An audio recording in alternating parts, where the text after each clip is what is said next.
Welcome back to official Akhtar Rahman sir YouTube channel. एका नवीन व्हिडिओमध्ये आपले पुन्हा एकदा स्वागत आहे मित्रांनो.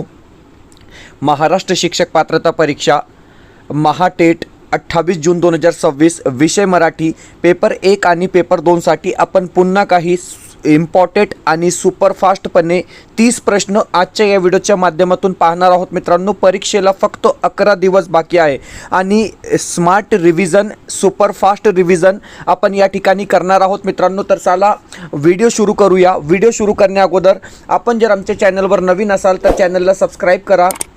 साईडचे जे बेल नोटिफिकेशन आहे त्याला देखील ऑन करा, जेणेकरून आपल्याला अशाच प्रकारचे व्हिडिओ वेळेवर पाहायला मिळेल. डिस्क्रिप्शनमध्ये आमच्या टेलिग्राम आणि व्हॉट्सअप चॅनलची लिंकसुद्धा दिलेली आहे. तिथे जाऊन आपण आमच्या टेलिग्राम आणि व्हॉट्सअप चॅनललासुद्धा जॉईन करू शकतात. आणि जर तुम्हाला आमच्या चॅनलची मेंबरशिप हवी असेल तर फक्त जॉईन बटनला जॉईन करून आपण ही मेंबरशिप घेऊ शकतात मित्रांनो. महाटेट 28 जून 2026 आणि सीटेट 6 सप्टेंबर 2026साठी तुम्हाला totally live plus recorded lecture फ्रीमध्ये पाहायला मिळणार आहे. तर आत्ताच जॉईन बटनला जॉईन करून आपण ही मेंबरशिप घेऊ शकतात. महत्त्वपूर्ण इम्पॉर्टंट 30 प्रश्न नॉन स्टॉप आपण या ठिकाणी पाहणार आहोत. पहिला जे प्रश्न आहे सर, प्रश्न अशा प्रकारे दिलेला आहे की पुढील स्वर जोड्यातून सजातीय स्वर जोडी ओळखा. सोपा प्रश्न आहे, म्हणजे ऑप्शन जे 1 दिलेला आहे उ आणि उ आपला या ठिकाणी योग्य उत्तर असणार आहे. पर्याय जे 1 असेल बरोबर उत्तर राहणार आहे, कारण की स्वजातीय स्वर म्हणजे काय तर एकाच उच्चार स्थानातून निघणाऱ्या स्वरांना सजातीय स्वर असे म्हणतात. उदाहरणार्थ अ आ इ ई उ उ. चला प्रश्न क्रमांक 2 डायरेक्ट प्रश्न आणि डायरेक्ट उत्तर आपण पाहणार आहोत. दुसरा जे प्रश्न आहे सर, प्रश्न काय विचारलेला आहे बघा. प्रश्न आहे की उ किंवा उ पुढे विजातीय स्वर असल्यास उ किंवा उ बद्दल व होतो. उदाहरण कोणतं आहे? 4 ऑप्शन्स दिलेले आहेत. तर बघा ऑप्शन जे 2 आहे मनोंतर आपला या ठिकाणी बरोबर उत्तर असणार आहे. ऑप्शन जे 2 असेल योग्य उत्तर असणार आहे. स्पष्टीकरण तुम्ही पाहू शकता. जशा प्रकारे स्पष्टीकरण दिलेलं आहे की मराठी व्याकरणामध्ये या नियमाला यनादेश स्वरसंधी असे म्हणतात. जेव्हा इ ई उ उ किंवा रू या स्वरापुढे कोणताही विजातीय स्वर असल्यास त्याच्याबद्दल अनुक्रमे य व र हे आदेश होतात. म्हणजे ऑप्शन जे 2 दिलेला आहे सर, पर्याय जे 2 दिलेला आहे बरोबर उत्तर राहणार आहे. प्रश्न क्रमांक 3 तिसरा जे प्रश्न आहे इम्पॉर्टंट प्रश्न आहे की नामाच्या प्रकारातील या नामाचे अनेक वचन होत नाही. लक्षात ठेवा की जे सामान्य नाम असतात जे सामान्य नाम असतात त्याचे अनेक वचन होत नाही. म्हणजे अनेक वचन होते म्हणजे फक्त सामान्य नामाचे अनेक वचन होतात. म्हणजे ऑप्शन जे 1 असेल पर्याय जे 1 दिलेला आहे आपला योग्य उत्तर असणार आहे.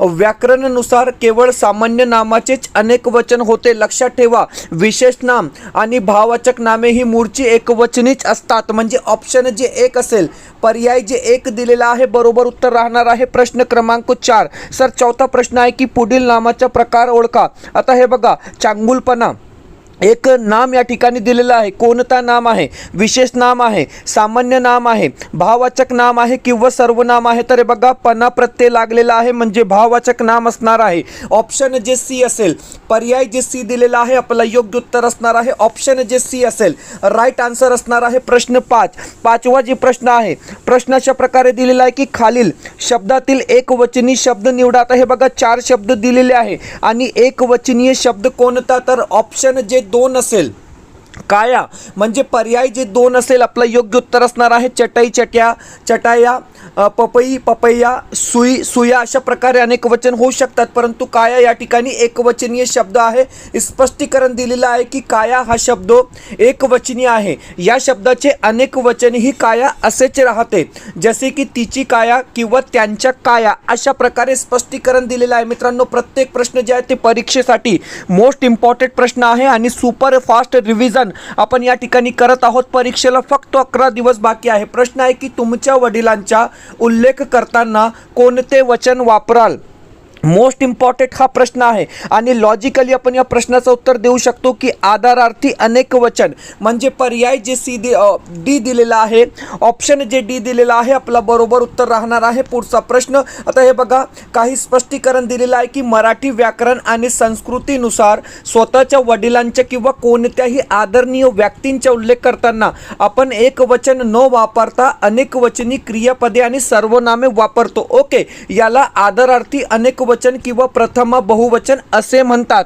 म्हणजे ऑप्शन जे डी असेल सर, पर्याय जे डी दिलेला आहे योग्य उत्तर असणार आहे. प्रश्न 7 आहे की हंस या शब्दाच्या विरुद्ध लिंगी शब्द शोधा. तर हे बघा, हंस या शब्दासाठी योग्य विरुद्ध लिंगी शब्द म्हणजे हंसी. पर्याय जे एक असेल, ऑप्शन जे एक दिलेला आहे आपला बरोबर उत्तर असणार आहे. पर्याय जे एक असेल आपला योग्य उत्तर असणार आहे. मित्रांनो, प्रत्येक प्रश्न महत्त्वपूर्ण आहे. व्हिडिओला प्लीज लाईक करा आणि चॅनलवर नवीन असाल तर चॅनलला सबस्क्राईब करा. पुढच्या 10 दिवसात तुम्हाला अशाच प्रकारचे नॉन स्टॉप सुपरफास्ट रिव्हिजन या ठिकाणी पाहायला मिळणार आहे. तर चॅनलला सबस्क्राईब करा आणि व्हिडिओला लाईक करा. प्रश्न आहे की चुकीचा पर्याय निवडा. आता हे बघा, तिच्या हातातून किंवा तिच्या हातून चूक झाली पंचमी बरोबर आहे. ऑप्शन 2, इंग्लंडचा दौरा करून आम्ही परत आलो षष्ठी बरोबर आहे. दिल्लीहून मुख्यमंत्र्याचे विमान आले चुकीचा दिलेला आहे कारण पंचमी पाहिजे होता. म्हणजे पर्याय जे 3 असेल, ऑप्शन जे 3 असेल या ठिकाणी चुकीचा पर्याय दिलेला आहे. ऑप्शन जे 3 असेल बरोबर उत्तर राहणार आहे. प्रश्न क्रमांक 9 सोपा प्रश्न आहे. डायरेक्ट उत्तर आपण या ठिकाणी लावणार आहोत की प्रथम विभक्तीचे प्रत्यय ओळखा. आता हे बघा, प्रथम विभक्तीला प्रत्यय नसतो म्हणजे प्रत्यय नाहीत, प्रत्यय रहित. ऑप्शन जे 3 असेल, पर्याय जे 3 दिलेला आहे सर आपला योग्य उत्तर असणार आहे. ऑप्शन जे 3 असेल बरोबर उत्तर राहणार आहे. प्रश्न क्रमांक 10वा प्रश्न आहे की खालीलपैकी सत्य विधान कोणते. आता हे बघा, आपल्याला 4 विधाने दिलेले आहे आणि सत्य विधान कोणते. तर ऑप्शन जे 2 असेल की एकाक्षरी शब्दाचे सामान्य रूप होत नाही म्हणजे पर्याय जे 2 असेल सर, ऑप्शन जे 2 दिलेला आहे आपला या ठिकाणी योग्य उत्तर राहणार आहे. स्पष्टीकरण तुम्ही पाहू शकतात मित्रांनो. जास्त वेळ नाही म्हणजे सुपरफास्ट रिव्हिजन आपण या ठिकाणी करत आहोत. मराठी व्याकरणाच्या नियमानुसार कोणत्याही एक अक्षरी शब्दाला विभक्ती प्रत्यय किंवा शब्दयोगी अव्यय जोडताना त्याचे मूळ रूप बदलत नाही म्हणजे त्याचे सामान्य रूप होत नाही. ऑप्शन जे 2 असेल, पर्याय जे 2 दिलेला आहे आपला बरोबर उत्तर असणार आहे. मित्रांनो, व्हिडिओ आवडत असेल तर प्लीज व्हिडिओला लाईक करा. आपण जर आमच्या चॅनलवर नवीन असाल तर चॅनलला सबस्क्राईब करा. डिस्क्रिप्शनमध्ये आमच्या टेलिग्राम आणि व्हॉट्सअप चॅनलची लिंक सुद्धा दिलेली आहे. तिथे जाऊन आपण आमच्या टेलिग्राम आणि व्हॉट्सअप चॅनलला सुद्धा जॉईन करू शकतात. आणि जर तुम्हाला आमच्या चॅनलची मेंबरशिप हवी असेल तर जॉईन बटनला जॉईन करून आपण आत्ताच आमच्या चॅनलची मेंबरशिप घेऊ शकतात. महाटेट 2026 आणि सीटेट 6 सप्टेंबर 2026 साठी तुम्हाला totally live plus recorded lecture जे आहे ते आमच्या चॅनलच्या माध्यमातून फ्रीमध्ये पाहायला मिळणार आहेत. तर आत्ताच जॉईन बटनला जॉईन करून आपण आमच्या चॅनलची मेंबरशिप घेऊ शकतात. व्हिडिओला प्लीज लाईक करा आणि आपण जर आमच्या चॅनलवर नवीन असाल तर चॅनलला सबस्क्राईब करा. प्लीज व्हिडिओला लाईक करा, चॅनलला सबस्क्राईब करा. प्रश्न क्रमांक 11, पुढचा जे प्रश्न आहे सर, प्रश्न दिलेला आहे की खालील वाक्यातील अधोरेखित शब्दातील नामाचे सामान्य रूप ओळखा. आता हे बघा, सशाला 4 पाय असतात म्हणजे या ठिकाणी अंडरलाईन केलेला शब्द आहे सशाला. आता या ठिकाणी तुम्हाला सूचना काय दिलेली आहे की अधोरेखित शब्दातील नामाचे सामान्य रूप ओळखा. तर ऑप्शन जे 2 असेल म्हणजे सशा आपलं या ठिकाणी बरोबर उत्तर राहणार आहे. ऑप्शन जे 2 असेल योग्य उत्तर असणार आहे. स्पष्टीकरण तुम्ही पाहू शकतात की मराठी व्याकरणामध्ये नामाला किंवा सर्वनामाला विभक्ती प्रत्यय उदाहरणार्थ ला, ना, चे, ने किंवा शब्दयोगी अव्यय जोडताना त्याच्या मूळ रूपात जो बदल होतो त्याला सामान्य रूप असे म्हणतात. उदाहरण दिलेलं आहे की मूळ नाम म्हणजे ससा. ओके, अकारांत पुल्लिंग नाम आहे, प्रत्यय काय लागलेला आहे तर ला, द्वितीय चतुर्थी विभक्ती प्रत्यय लागलेला आहे आणि बदललेले रूप म्हणजे सामान्य रूप सशा अशा प्रकारे झालेला आहे. म्हणजे ऑप्शन जे बी असेल, पर्याय जे 2 दिलेला आहे आपला बरोबर उत्तर राहणार आहे. प्रश्न क्रमांक 12 सर, 12वा प्रश्न आहे की आत्मवाचक सर्वनाम असलेले वाक्य कोणते. इम्पॉर्टंट प्रश्न आहे. लॉजिकली उत्तर देऊ शकतात की आत्मवाचक सर्वनाम म्हणजे ती आपणहून आली म्हणजे ऑप्शन जे डी असेल. पर्याय जे डी दिलेला आहे आपला बरोबर उत्तर असणार आहे. स्पष्टीकरण तुम्ही पाहू शकतात की या वाक्यातील आपण किंवा आपणहून हे आत्मवाचक सर्वनाम आहे. मराठी व्याकरणात आपण या सर्वनामाचा वापर पुरुषवाचक आणि आत्मवाचक अशी दोन्ही प्रकारे होतो. जेव्हा आपणचा अर्थ स्वतः असा होतो तेव्हा त्याला आत्मवाचक सर्वनाम म्हणतात. हे नेहमी वाक्यात आधी आलेल्या नामाच्या किंवा सर्वनामांच्या नंतर येते, म्हणजे ऑप्शन जे डी असेल, पर्याय जे डी दिलेला आहे बरोबर उत्तर असणार आहे. सोपा प्रश्न आहे, एकदम सोपा प्रश्न आहे, म्हणजे डायरेक्ट उत्तर आपण या ठिकाणी लावू शकतो की 5000 यातील 5 कोणते विशेषण आहे, तर संख्यावाचक विशेषण आहे, म्हणजे ऑप्शन जे 2 असेल, पर्याय जे 2 दिलेला आहे आपला योग्य उत्तर असणार आहे. मित्रांनो, यापेक्षा फास्ट व्हिडिओ तुम्हाला यूट्यूबमध्ये कुठेही पाहायला मिळणार नाही, कारण 30 प्रश्न फक्त आपण 15 ते 17 मिनिटात या ठिकाणी पूर्ण करणार आहोत. सुपर फास्ट रिव्हिजन आपण या ठिकाणी करत आहोत. पृथ्वी सूर्यभोवती फिरते कोणता काळ आहे, तर हे बघा, पृथ्वी सूर्यभोवती फिरते म्हणजे वर्तमान काळ झाला. ऑप्शन जे 3 असेल, पर्याय जे 3 दिलेला आहे आपला योग्य उत्तर असणार आहे. ऑप्शन जे 3 असेल, पर्याय जे 3 असेल बरोबर उत्तर राहणार आहे. प्रश्न क्रमांक 15. सर 15वा प्रश्न काय आहे बघा, मोठा प्रश्न आहे. प्रश्न दिलेला आहे की अमुक झाले तर अमुक होईल असे काल्पनिक विधान करावायचे असेल तर भूतकाळी आणि भविष्यकाळी कोणत्या अर्थाच्या क्रियापदाची योजना करावी लागते. प्रश्न अशा प्रकारे आलेला आहे.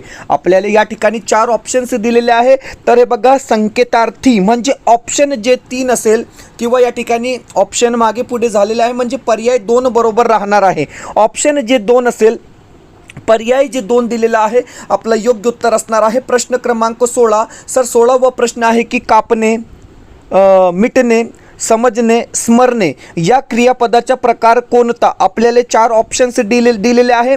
आणि हे बघा, उभयविध क्रियापद म्हणजे ऑप्शन जे 3 असेल, पर्याय जे 3 दिलेला आहे योग्य उत्तर असणार आहे. स्पष्टीकरण तुम्ही पाहू शकतात की मराठी व्याकरणानुसार जी क्रियापदे वाक्यातील संदर्भानुसार सकर्मक आणि अकर्मक अशा दोन्ही प्रकारे वापरता येतात त्यांना उभयविध क्रियापद असे म्हणतात. म्हणजे ऑप्शन जे 3 असेल, पर्याय जे 3 दिलेला आहे बरोबर उत्तर असणार आहे. प्रश्न 17 आहे की झटकन पटकन ही कोणत्या प्रकारची क्रियाविशेषणे आहे, तर हे बघा, अनुकरणदर्शक क्रियाविशेषणे आहे. म्हणजे ऑप्शन जे 3 असेल, सर पर्याय जे 3 दिलेला आहे आपला बरोबर उत्तर असणार आहे. ऑप्शन जे 3 असेल योग्य उत्तर राहणार आहे. प्रश्न क्रमांक 18.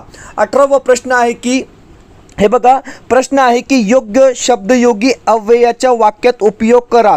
एक वाक्य दिलेलं आहे की डोळ्यांनी डॅश डॅश पाहून देव दिसत नाही, अंतचक्षुनी पाहावा लागतो. अशा प्रकारे एक वाक्य दिलेलं आहे, म्हणजे गाडलेल्या जागी योग्य शब्द भरा, अशा प्रकारे हा प्रश्न आहे. तर हे बघा, डोळ्यांनी केवळ पाहून देव दिसत नाही म्हणजे केवळ या ठिकाणी आपला बरोबर उत्तर असणार आहे. ऑप्शन जे सी असेल, पर्याय जे सी दिलेला आहे सर आपला या ठिकाणी राईट आन्सर असणार आहे. प्रश्न क्रमांक 19 आहे की मिनलचे पेन काल हरवले.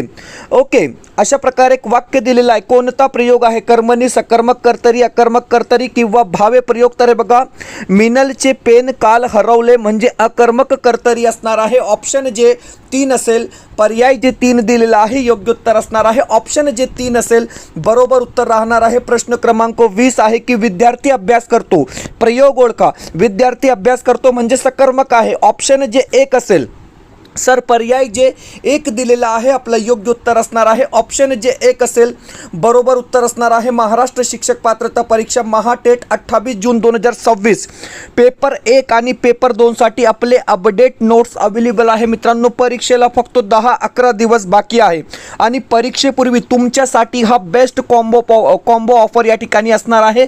पेपर 1 आणि पेपर 2 साठी वेगवेगळे प्रश्नसंच आपण या ठिकाणी तयार केलेले आहे, कारण परीक्षेची जी डिफिकल्टी लेवल असते ते वेगळी असते. म्हणजे पेपर 1 आणि पेपर 2 काठिण्य पातळी डिफरंट असते मित्रांनो.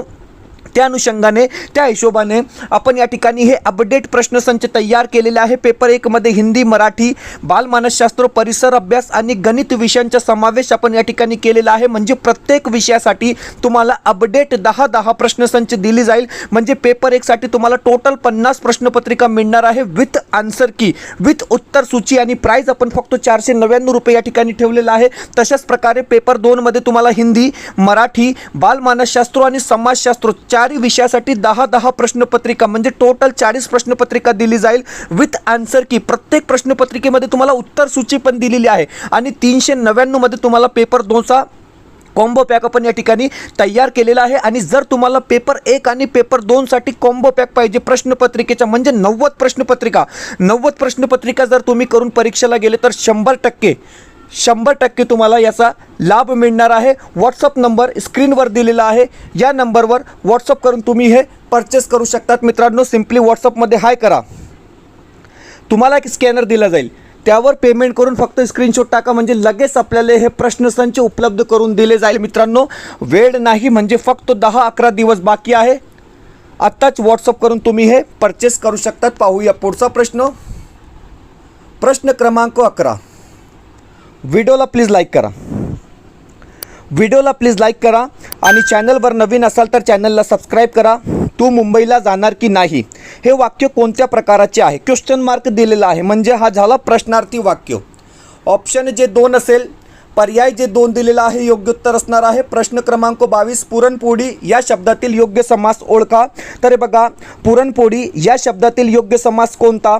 4 ऑप्शन्स दिलेले आहे. दोन्ही पदे महत्त्वाची आहे, परंतु या ठिकाणी उत्तर तत्पुरुष समास असणार आहे. म्हणजे ऑप्शन जे 1 असेल, पर्याय जे 1 दिलेला आहे, आपलं योग्य उत्तर असणार आहे. काही स्पष्टीकरण दिलेलं आहे. स्पष्टीकरण तुम्ही पाहू शकतात की या समासात दोन्ही पदे मुख्य असतात, पण त्याचा संबंध जोडणारी मधली पदे, उदाहरणार्थ घालून तयार केलेली, विग्रह करताना गाळावी लागतात, म्हणून याला मध्यम पद लोपी समास असे म्हणतात, जो तत्पुरुष समासाचा एक भाग, महत्त्वाचा उपप्रकार आहे. प्रश्न क्रमांक 23 वा प्रश्न आहे की देवपूजा हा समासिक शब्द पुढीलपैकी कोणत्या समासाचे उदाहरण आहे?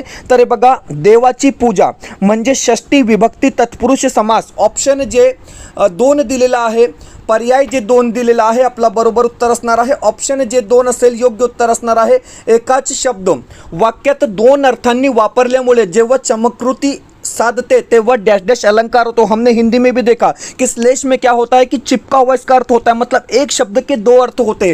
तशाच प्रकारे मराठीमध्ये स्लेश अलंकार असतो. ऑप्शन जे 3 असेल, पर्याय जे 3 दिलेला आहे, योग्य उत्तर असणार आहे. खालीलपैकी शब्दांपैकी तद्भव शब्द कोणता? तर हे बघा, गाव हा तद्भव शब्द आहे. गाव हा तद्भव शब्द आहे आणि ग्राम हा तत्सम शब्द असणार आहे. ऑप्शन जे 2 असेल, पर्याय जे 2 दिलेला आहे, आपलं योग्य उत्तर असणार आहे. भाई हिंदी शब्द आहे आणि कन्यासुद्धा तत्सम शब्द आहे, म्हणजे ऑप्शन जे 2 असेल, पर्याय जे 2 दिलेला आहे, आपलं योग्य उत्तर असणार आहे. प्रश्न क्रमांक 26 वा प्रश्न आहे की आज करायचे काम उद्यावर ढकलू नका, उद्देश विस्तार ओळखा. तर हे बघा, उद्देश विस्तार काय आहे? तर आज करायचे, म्हणजे ऑप्शन जे 2 दिलेला आहे, पर्याय जे 2 दिलेला आहे, आपला बरोबर उत्तर राहणार आहे. ऑप्शन जे 2 असेल, योग्य उत्तर असणार आहे. उद्देश विस्तार मुख्य ते उद्देशाबद्दल, कर्त्याबद्दल अधिक माहिती सांगणारे आणि कर्त्यांच्या पूर्वी येणारे शब्द म्हणजे उद्देश विस्तार होय.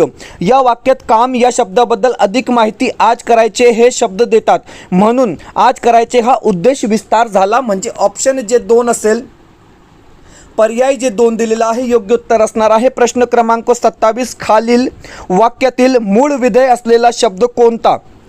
काल मी पन्हाळा पाहिला, अशा प्रकारे एक वाक्य दिलेलं आहे. आणि मूळ विधेय कोणता? तर हे बघा, मूळ विधेय म्हणजे काय? मूळ विधेय म्हटले जाते, म्हणून पहिला हे वाक्यातील मूळ विधेय आहे.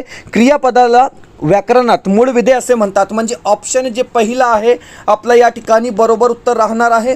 क्रियापदालाच व्याकरणात मूळ विधेय म्हटले जाते, म्हणून पहिला हे वाक्यातील मूळ विधेय राहणार आहे. चला, प्रश्न क्रमांक 28. व्हिडिओला प्लीज लाईक करा आणि चॅनलवर नवीन असाल तर चॅनलला सबस्क्राईब करा.